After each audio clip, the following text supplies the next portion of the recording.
Hey guys, so today I want to talk about a new popcorn review. I want to talk about the movie Don't Breathe. And Don't Breathe is classified as a classic horror movie, but I don't think it's really one. I can't say what it is, but I don't think it's a horror movie. And yeah, the story itself, there are three teenagers. Um, they really like it to rob houses, and they don't do it in a classic robbery way. The father of one of the teenager, the father of Alex, works in a company who install alarm systems, and there's always a second remote to disable the alarm. And Alex steal those second remotes from his dad to break in those houses. And they have some rules, so they don't drop more than 10,000 bucks, and they didn't take any money. So only stuff.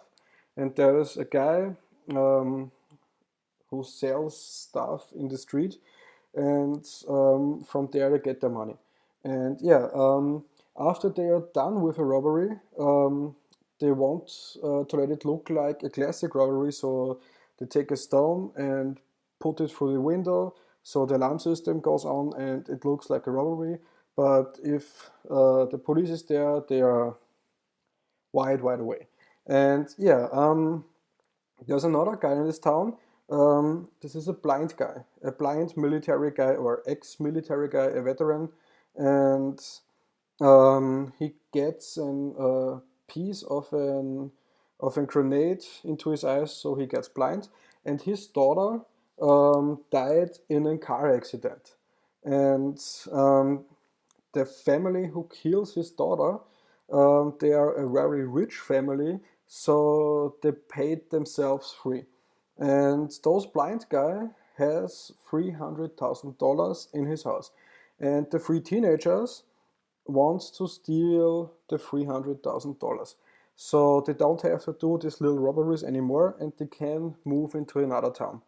And yeah, as they get in, they recognize the basement door was locked with a locker.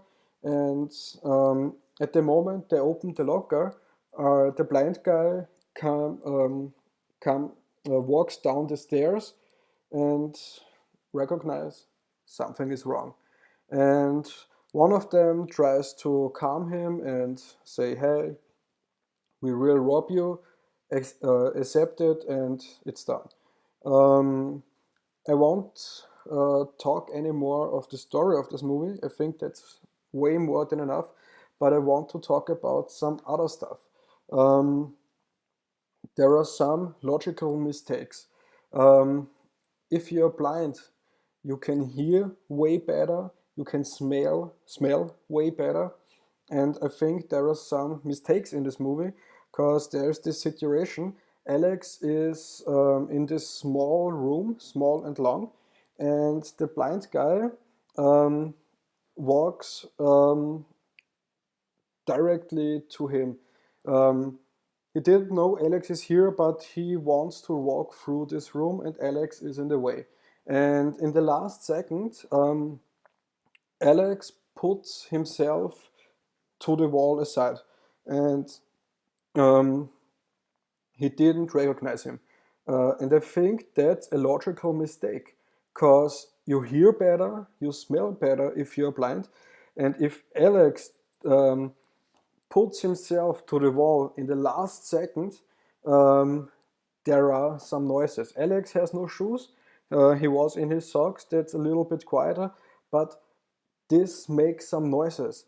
And I'm sure if you are blind, you hear this. And there are a few of these logical mistakes, but it's not a problem for the movie. But if you watch this movie, you will recognize this. And yeah, the movie itself, it's not a bad movie. It's kind of a good movie, but it's not a great movie. Um, it's a little bit too long. The story is not that perfect, and yeah, I would say if there's a cheap Blu-ray or a DVD, or you see it in the TV, there's absolutely no problem. Watch this, and you get entertained for the whole time. But I don't think it's a cinema movie. And yeah, I would say that's it. I hope you liked this video. I hope I see you in the next video. And I would say bye bye, guys.